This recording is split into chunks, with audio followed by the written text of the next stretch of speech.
So there's a USA Today piece that's getting a lot of attention regarding Ukraine right now. Two quick notes. I'm going to be in the air flying today, so you can follow me on Instagram to see what I'm up to. I'll be at a special place, and you're going to see a lot of cool stuff, so follow me on Instagram.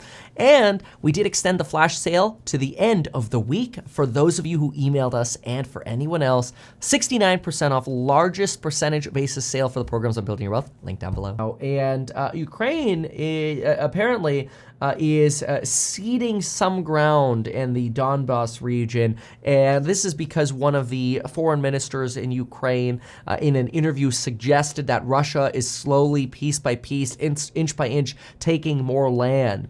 And the argument really is that the Ukrainians feel almost like in certain regions that they're just getting overwhelmed, that even though they're person per person winning, right? Like they're technically destroying more of the Russian army, more deaths on that side versus on the Ukraine side. It feels as though Russia has sort of this never-ending push and resolve of people coming over basically. And it's like, my goodness, you're just getting swarmed. It's like the zombie apocalypse. So this was a USA Today piece that got a lot of attention because it suggested some people used it as a way to weaponize, what's going on in Ukraine and the U.S. military support to say, hey, like, why are we supporting them? They're starting to lose. Now, I don't know if you could necessarily go that far. It's certainly a very devastating disaster that's happening. But the Financial Times is also preparing multiple sets of news articles, and they've been posting these about Russia amassing a massive set of aircraft at the border of Russia and Ukraine. They see a lot of jets and helicopters starting to potentially line up to maybe support the Russian offensive into Ukraine more aggressively, and that could potentially start happening within the next few days. At the same time, there are fears because a new report from a new Norwegian intelligence report was just released and confirmed that Russia has started to deploy tactical nuclear-armed vessels in the Baltic Sea. Now, this is a lot of information. We should start trying to unpackage some of this, but consider this. Tactical nuclear weapons, first of all, are different. Don't think about like Nagasaki or Hiroshima, where you're looking at 40 to 100,000 people dying in nuclear weapon.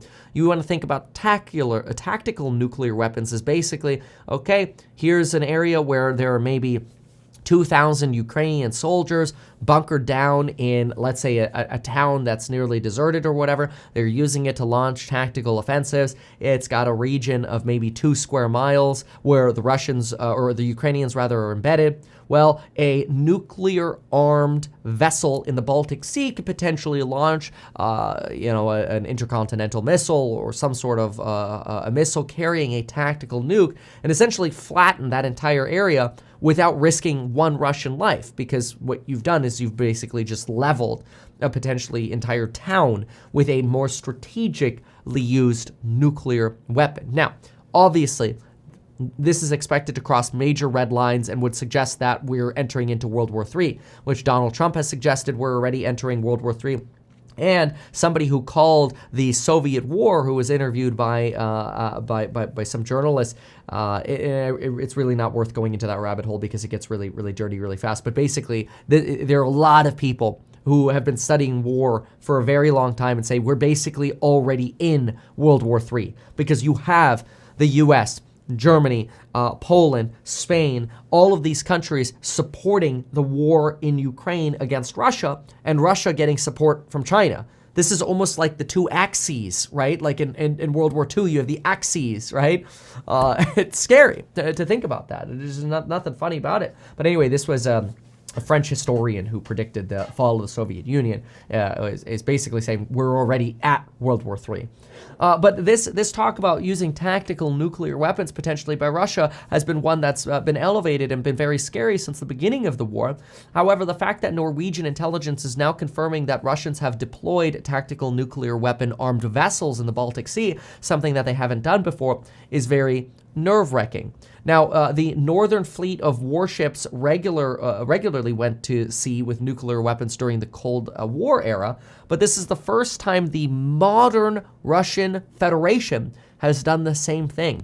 It's the first time, so it's not normal. At least it hasn't been normal since the Cold War for Russians to actually load tactical nuclear weapons on vessels. So that's scary. At the same time, calls are rising for Germany and other European nations to send more tanks and potentially even jets to the Ukrainian battlefield. You have Germany, Chancellor Olaf Scholz, who's actually been pretty pissed off because other countries have been pressuring Germany to send tanks to Ukraine. Now that Germany has decided to do so, Germany's like, well, where are yours? And they're all kind of like, oh, we're backing on it.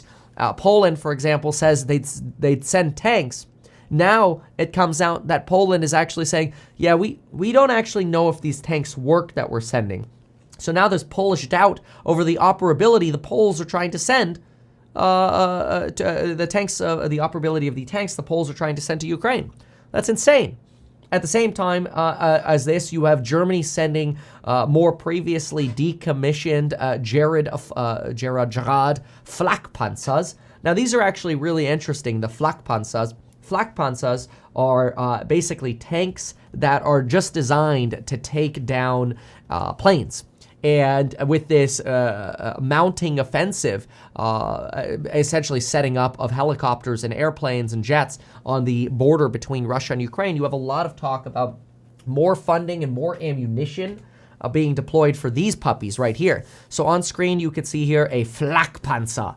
Now, these are really interesting because you see the targeting devices right here, but then you've got these large cannons on the side. These are 35 millimeter, which remember, millimeter is the width of the bullet. It's like a diameter of a bullet. So 35 millimeters, I mean, you're talking about larger, a little larger than an inch. It's like an inch and a third. Those are pretty dang wide bullets, right? These are, they call them cannons, right? These are 35 millimeter cannons. There are 2 of them. You also have smoke grenade dischargers over here. They do that so that way, you know, if these vehicles are being targeted by enemy aircraft, the smoke grenades could actually make it potentially more difficult to target these vehicles. So these are anti-aircraft weapons, and more and more of these are being delivered to Ukraine. However, Ukraine is warning about ammo shortages, according to the Financial Times. The Financial Times is also reporting that Russians, the Russian air military has been relatively, quote, preserved. In other words, the Russians really haven't started using their Air Force yet, and they have a lot of aircraft that they can still use. Now, these are older generation vehicles that the Russians use. They're not like the new Gen 5s that America uses, like the F-35 jets or Gen 6s that are under development, but they're still good enough to fight Ukraine. And so there are a lot of concerns that this, at the same time as tactical nukes are being moved on vessels in the Baltic Sea, you're starting to see the potential ramp up of an aerial sort of incursion. There are a lot of concerns that Western nations, Europe and the United States, Canada, are going to get even more wrapped into providing more and more advanced weapons. It's almost, and potentially increasing the odds of an actual world war, right? Because really what happens is, first we send boots. Russia sends, we send boots and bulletproof vests and helmets to Ukraine. What do you get? Russians send lots of people. Now, that's not to say they didn't start with, their part their Air Force as well. But now we start ramping up. Here are Stingers. Here are Javelins. Here are tanks. And so now, as we're ramping those up, Russia's ramping up their Air Force again. And now it's like, okay, well, we'll send anti-aircraft Flakpanzers. And now Russia is apparently deploying tactical nukes, according to Norwegian intelligence. It's all escalating, and that's scary, right? It's like you're getting to more and more advanced weaponry, and at some point you're going to hit that red line, where you hit the red line where it's like, okay, do you cross it and start using tactical nuclear weapons? I don't know. I mean, I hope not, but this is scary. It's very scary what's going on, so it's definitely something to pay attention to and be aware of what's happening.